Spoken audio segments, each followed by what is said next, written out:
So hi hello everyone, কেমন আছে সবাই? আবার একটা ছোট্ট ব্র্যান্ড নিউ মিনি ব্লগের সাথে হাজির হয়ে গেছি। তোমাদের সাথে দিনটি ছিল বন্ধুরা চৈত্র সংক্রান্তির শেষের দিন, মানে বাংলা বছরের শেষের দিন। আমি পুরো টোটো করে বেরিয়ে পড়েছি ধূপগুড়ির উদ্দেশ্যে। ধূপগুড়ি যে মহাশ্মশান, সেই মহাশ্মশানে নাকি প্রতি বছর এখানে হাজরা হয়, সেটা দেখতে আমিও ছুটতে চলে গেছিলাম সেই চৈত্র সংক্রান্তির দিন। সেখানে গিয়ে দেখলাম যে এত সুন্দর রোড বা কার্নিভাল বা হাজরা হয়, কালী হাজরা, শিব হাজরা, দেল হাজরা, যেটাই বলো না।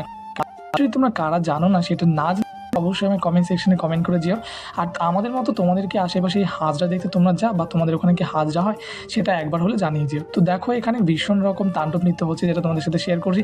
আর এটা দেখতে আমি প্রতি বছর সেখানে যাই। তোমরা যারা জানো না এই বিষয়টি, ধূপগুড়ি আশেপাশে কেউ যদি জেনে থাকো, অবশ্যই তো আমার ভিডিও দেখে থাকো, তাহলে অবশ্যই চলে এসো প্রতি বছরের মতো হাজরার দিন, মানে চৈত্র সংক্রান্তি শেষের দিন দেখতে হলে লাইভ প্রোগ্রাম। ভীষণ এনজয়, ভীষণভাবে জিনিসটাকে এনজয় করবে তোমরা, আশা করছি।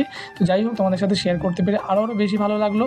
তোমাদের কেমন লাগলো সেটা অবশ্যই কমেন্ট সেকশনে জানাবে। ধুবড়ি থেকে কারা কারা দেখবে সেটা জানাতে ভুলবে না। তো সবাই সুস্থ থেকো, ভালো থেকো।